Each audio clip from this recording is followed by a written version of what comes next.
YouTube, what's happening? Welcome back to my channel. Thank you for checking out another video. And again, we have another transformation. Look at the state of his hair.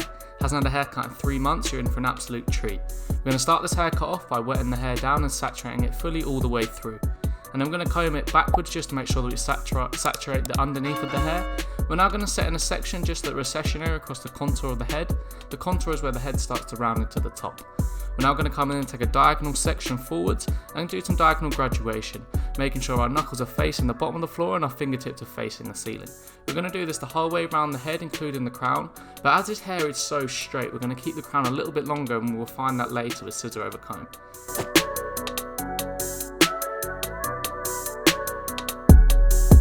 As you've just seen, we've just set in another section in the contour on the recession, and we're doing diagonal graduation again on this side. However, on this side, your fingertips will be facing the floor and your knuckles will be facing the ceiling. This will create an almost triangular shape on the sides. It's good to build this kind of weight through the contour because his hair is so straight, it allows it to sit flat. We're going to come in straight after that and set in a profile section as you've just seen. This is how wide your section should be, about 2 fingers in width. And we're going to take our guide from the crown like you've seen in the last video, and we're just going to cut it nice and round on top. Because his hair is quite thick, this will stop it weighing too much towards the front and looking a little bit bulky. I just want to give you guys a good tip. When cutting the top, if you look at how I'm holding my scissor when cutting the top, this stops you from fatiguing in your shoulder. It allows you to keep your elbow towards the ground and you're keeping your wrist in a straight action. You're just holding your scissor more flat and putting your thumb over the scissor hole. If you'd like me to do a video and explaining how to hold your scissors like that, make sure to put it in the comments below. As you've seen, we're now going to take our guide from the front of the head, checking where our guide is before, and again we're keeping that cutting line nice and round, keeping that as pure as possible, making sure that's nice and clean. That's what I mean by pure.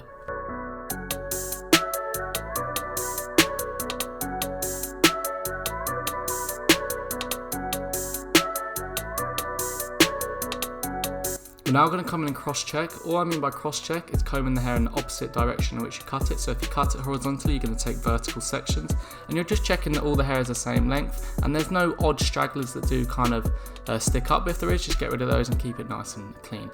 We're now coming in and just adding a little bit of texture towards the fringe and taking it a little bit shorter. I like to do it freehand just because it saves me cutting anything too short when you keep control. We're now going to come in and use no nozzle on our hairdryer. We're just going to dry that just before we do our clipper work.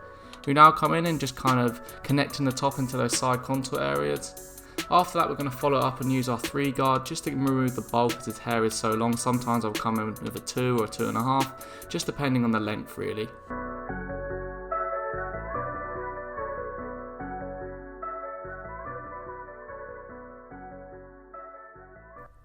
As you just seen, there was a little bit of overhang when I put my clippers in, so now I'm just coming in and softening that up straight away, just a scissor over comb before I set in my ball guideline. I've now come in and setting my ball guideline. I have inverted my clippers this time, just thought I'd try something new, but if you want to put it in a softer way, just keep it in the direction I'm using it now, and that should make a nice soft line for you. We're going to set that back in on the other side of the head, keeping it nice and consistent and meeting them both back up in the middle. I like to do this because it allows you to have junction on both sides, and then you can see which side's a little bit higher if it is in the back, and then you just connect them too. And now we're going to come in with the full shaver and get that nice and bald at the bottom. This is such an important step because it adds a nice bit of contrast to the head from the really bald at the bottom to the darker bit towards the top. We're now going to come in and set in our C-cup straight away. I just wanted to do this because I wanted to be able to control how dark I wanted to keep that C-cup. And then we're going to come in with our lever open and set in about an inch guideline, brushing away the excess hair after each stroke just to make sure that guideline is nice and clear.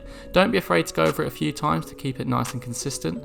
We're now going to come in after that with our 1 guard open. We're going to set in another guideline, keeping that about an inch in width, and again combing away the hair to see if there's any areas in which we need to go over a few times.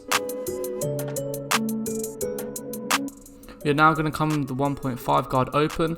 Just tell a lie, it's a 2 guard open just under that 3. And then we're going to come in and close that guard just in a little bit, just go straight under where we just left off with the 2.5. We're now coming in with the 1.5 guard open just under the 2. And we're just going to kind of descend down and clip a guard. So we're now going to close that lever just to soften that line in between. And then after this, you'll see in a second, I come with my 1 guard closed. Here it is, 1 guard closed, and we're just going to soften that middle line. We know that this isn't going to take it out completely, this is just going to soften that middle line, and I might come in with my slightly smaller 1 guard first, and then I'll follow that up with my 1.5, with my 0.5.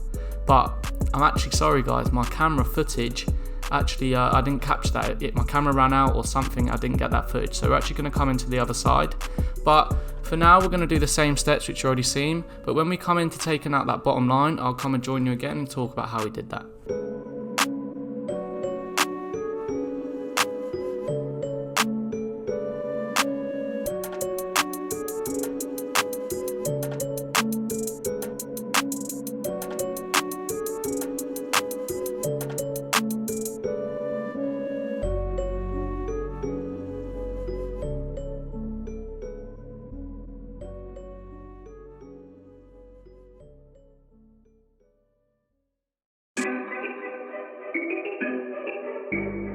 Damn it, Tito.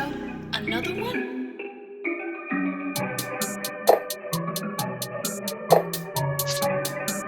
Right, so right now we're going to take out that bottom line. We're going to start with our clipper halfway closed. And we're going to soften that, and then we're going to close it fully. We're almost kind of descending that bottom line out, This saves us taking it any higher than what it needs to be. Remember to flick below the line and flick up to the line, not flick on the line, otherwise you'll take your line too high.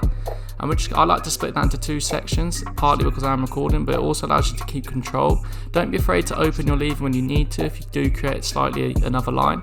We're now going to come in detail with the slightly smaller 1 guard, just because I still feel like there's a little bit of a line between the 0.5 and the 1. And in a minute you'll see there's still a slight little line at the bottom. I do come in with my trimmer and just kind of flick that out. Don't be worried if you do that, there's nothing wrong with that. Sometimes our clippers aren't just as close, and sometimes hair it's just harder to kind of flick up that bottom line. You can't use the exact same technique on every person, because ultimately every person's different, hair's different, thicker, it just doesn't work. As you've seen just now, we're just flicking that bottom line out. But you just got to stay consistent with your technique and just try new things and find something that works for you. Guys, please remember to smash that subscribe button.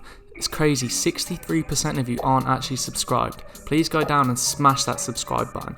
We're now moving into the back. We're going to come in and set in our 0.5 line, and then we're going to come with our 1.5 guard open just under that 3 which we started off.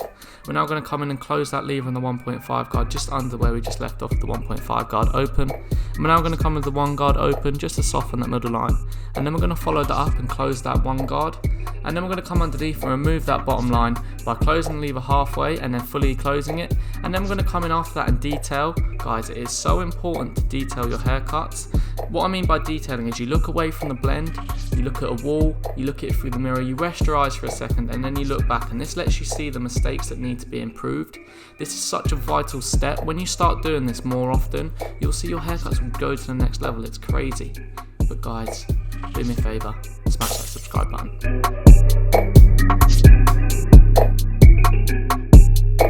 Guys, I'm just about to finish up here with some scissor over comb, but I had a bit of a technical blip today. I didn't manage to record me using this cutthroat or doing the beard, but boy, look what he came in looking like. And are you ready for these afters?